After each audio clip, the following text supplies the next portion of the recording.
Hello everybody, welcome to your English class. Today I'm so excited and so happy because this topic is very important. We are going to talk about the two different types of consonant sounds in English, the stop sounds and the continuant sounds. Você alguma vez já ouviu falar sobre isso na sua vida? Stops and continuants. Bom, todos os sons que nós produzimos na fala, do inglês e do português também, eles são divididos nessas duas categorias, stops e continuants. Então, alguns sons são stops e outros são continuants. Hoje eu quero trabalhar com você sobre isso, te explicar para que serve esse conhecimento, especialmente na hora de pronunciar as palavras e as frases também. Se prepare aí, já pegue um papel e uma caneta porque você vai ter que anotar bastante coisa. Essa aula é bem densa, ela é bem importante. Eu peço que você preste atenção aí, foque nisso que você está fazendo e vamos lá, bora começar. First question, how do we define a stop sound and a continuant sound? Então vamos lá, como é que se define o que é um som stop e o que é um som continuant? Para definir isso, nós vamos pensar então em cada som puro. Os sons continuants são mais fáceis de você perceber e definir. Eles são aqueles sons que você consegue prolongar enquanto você tiver fôlego. Por exemplo, as vogais. E não importa qual vogal, todas elas terão som continuant. Veja bem, quando eu falo, por exemplo, o som A, eu consigo ficar prolongando esse som enquanto eu tiver fôlego. Isso é o que define um som continuant. Já os sons classificados como stops são justamente o oposto. Você não consegue prolongar este som, porque na hora em que você produz o som, existe uma explosão de ar. O ar é bloqueado dentro da sua boca de alguma forma, ou com os lábios, ou com o dente, ou com a língua, e existe um momento em que esse ar é liberado. Isso só pode acontecer uma vez na produção desse som. Um exemplo, então, de um som stop é o som P. P. P. Veja que eu não consigo prolongar este som. Tá, mas você pode até pensar assim, teacher, eu consigo prolongar, ó. Eu falo P, mas aí se você fizer isso, você está prolongando um som vogal da vogal E não da letra P puramente, como a gente falou no começo. Então perceba que para você produzir o som P, você junta um volume de ar na sua boca e você só pode liberar esse ar uma única vez. Não tem condições de você prolongar esse som. É assim que nós definimos um som stop, então. Tá bom, teacher, entendi o que você disse até agora, mas e para que serve eu saber tudo isso? Você deve estar se perguntando, não é mesmo?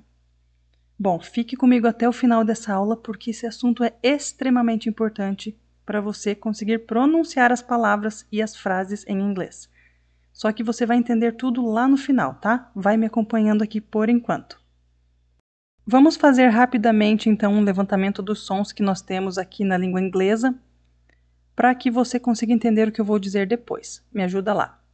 Eu vou seguindo a ordem alfabética aqui para a gente não se perder. Então, começando com o B.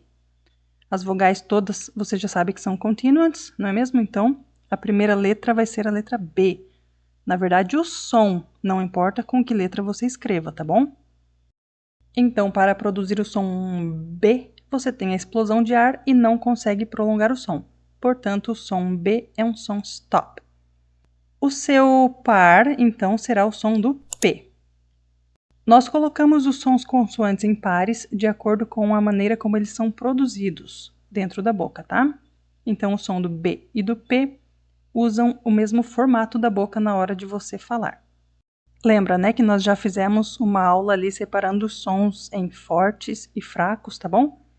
Veja só, eu estou pegando um assunto aqui que é bem complexo da fonética e estou tentando simplificar o máximo para que você consiga entender. Então vamos lá, usando esse mesmo conceito da explosão de ar, os próximos sons stops, então serão o som K. Veja que não importa com que letra você escreve, se é com a letra C, com a letra Q, com a letra K, o que importa é o som. O seu par será o som G. E depois ainda temos o par do som D e K.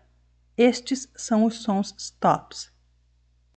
Dê um pause aqui na aula nesse momento e tente pronunciar cada um deles para você entender o que eu estou falando.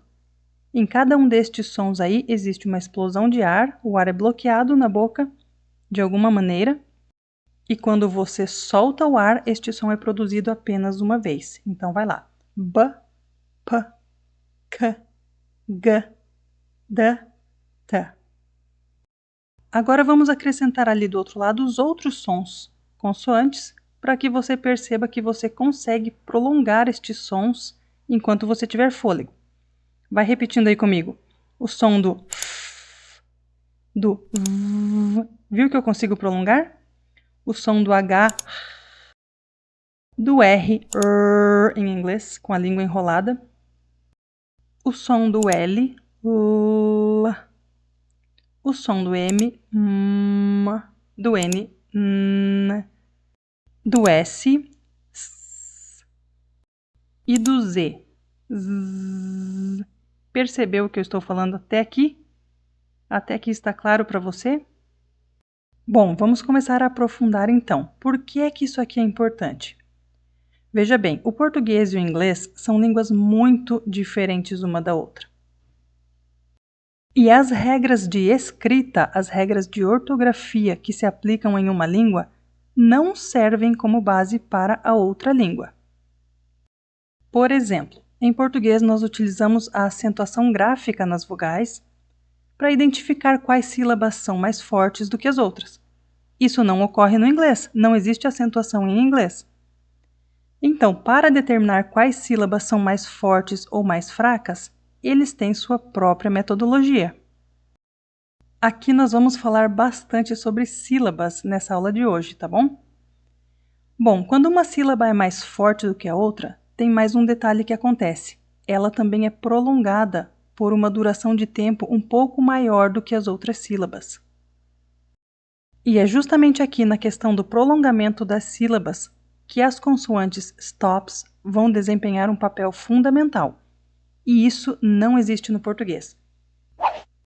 Justamente por não existir no português, esta característica da língua inglesa causa muita estranheza para nós brasileiros e muita dificuldade também na hora de compreender as pessoas falando e também na hora de falar, de ler uma frase, de falar oralmente, de usar a linguagem oral. Mas o que é isso que eu estou falando que existe no português e que não existe no inglês? Você deve estar se perguntando aí. Olha só, o que não existe no português são sílabas ou palavras terminando com sons stops.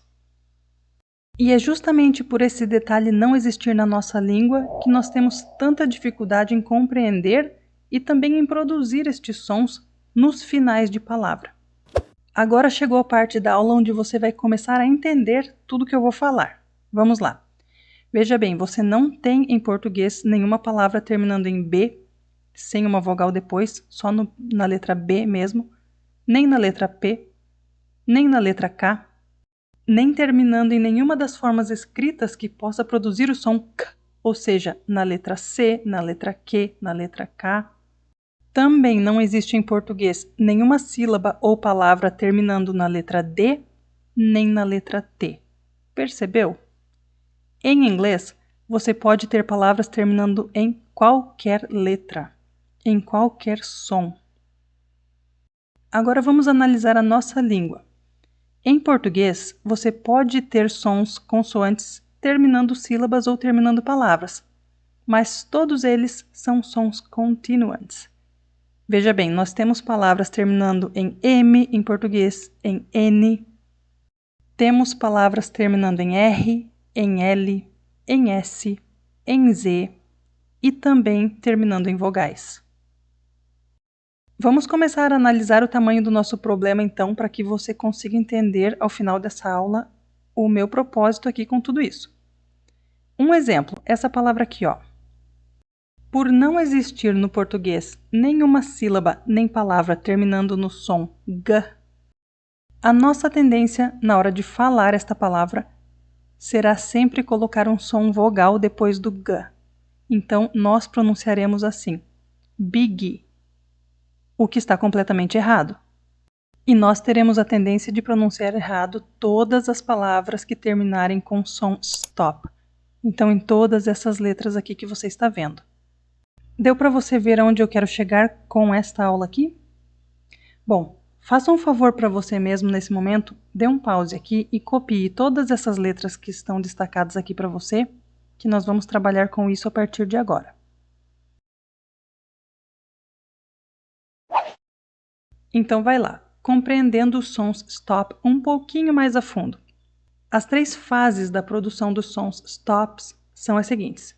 Primeira, o bloqueio da passagem do ar, feito pelos lábios ou pela língua ou pelo fundo da língua lá na garganta.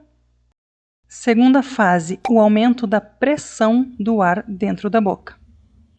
E a terceira fase é a liberação deste ar, produzindo então o som desejado. Vai anotando tudo isso aí porque é importante. O que você não saiba, talvez, é que a liberação deste som apenas ocorrerá se a próxima palavra começar com um som vogal. É muito importante que você compreenda isso aqui, por isso eu vou repetir em outras palavras. No caso de a palavra seguinte começar com um som de consoante, você vai ter apenas as 2 fases da produção do som stop. Você vai ter o bloqueio da passagem do ar e você vai ter a pressão dentro da boca, mas você não vai ouvir a liberação do som. Anotou isso aí? Eu vou te dar alguns exemplos então. Olha só, na seguinte frase, stop all the people. Este P aqui você vai ouvir por causa da palavra seguinte, que é a palavra all, começando com o som vogal. Então, nós podemos até mesmo pensar que o P vai fazer parte da próxima palavra. Transcrevendo, ficaria assim, ó. Stop all the people. Muito bem, agora vamos ver o que acontece com este P quando a palavra seguinte começar com uma consoante. Observe a seguinte frase. Na hora de falar esta frase, nós diremos assim, então. Stop the car. Você ouviu o P? Nem eu. O que aconteceu aqui foi o seguinte. Eu obedeci as 2 fases da produção do stop, que foi o bloqueio da passagem de ar e o aumento da pressão do ar dentro da boca. Mas não houve a liberação do som. Vamos colocar a transcrição aqui para você entender isso que eu estou falando. Eu vou ler novamente para você. Stop the car. Muito diferente da nossa tendência de falar stop the car, não é mesmo? Você conseguiu entender isso que eu estou te explicando? Então guarda aí, nós usaremos esses 2 símbolos aqui. Este sinalzinho para indicar que o som stop será liberado por causa da próxima palavra começando com vogal, e este outro sinalzinho para indicar que ali existe um som stop, mas ele não será liberado. Estes sinais que eu estou colocando aqui são para você poder entender o que eu estou explicando, tá bom? Óbvio que na hora de escrever você não vai usar isso, tá? Uma pergunta que surge então. Bom, se esse som não é liberado, qual é a diferença que ele faz na hora da fala? E é aí que a nossa aula vai começar a ficar mais interessante ainda.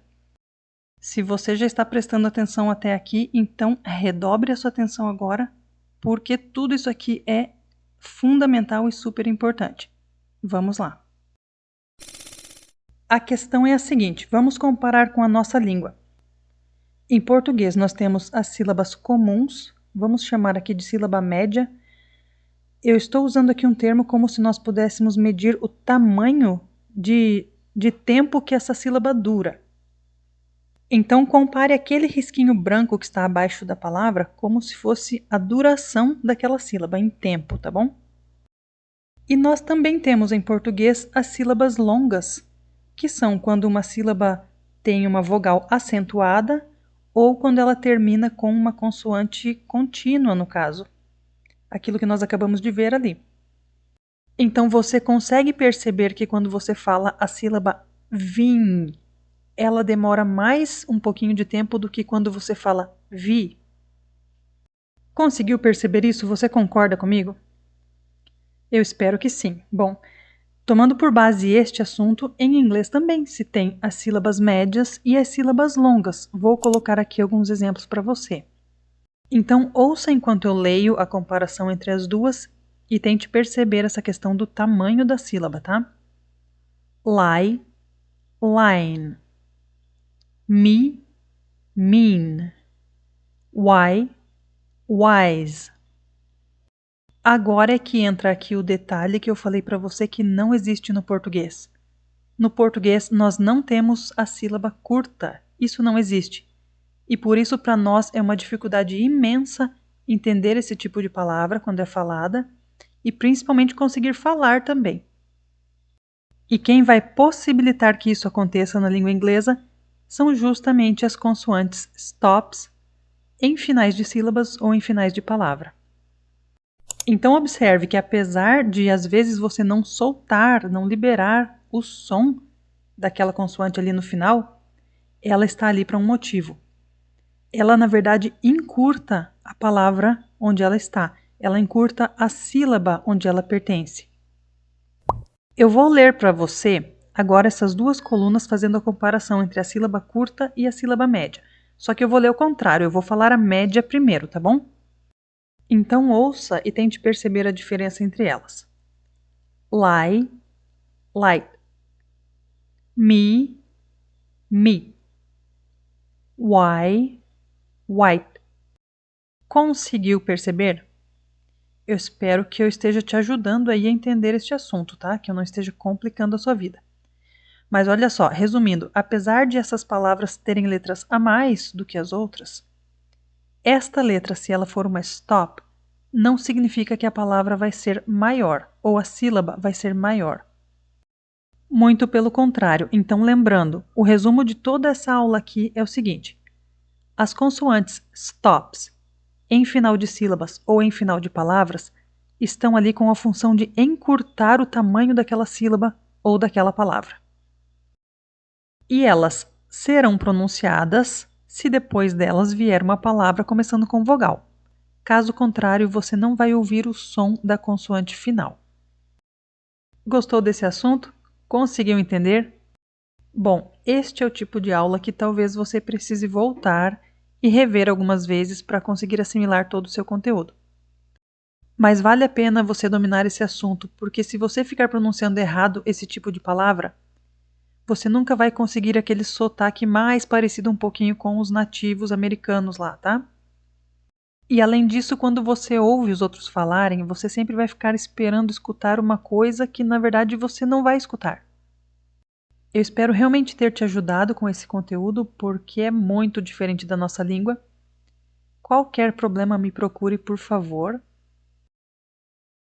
I see you soon. Take care.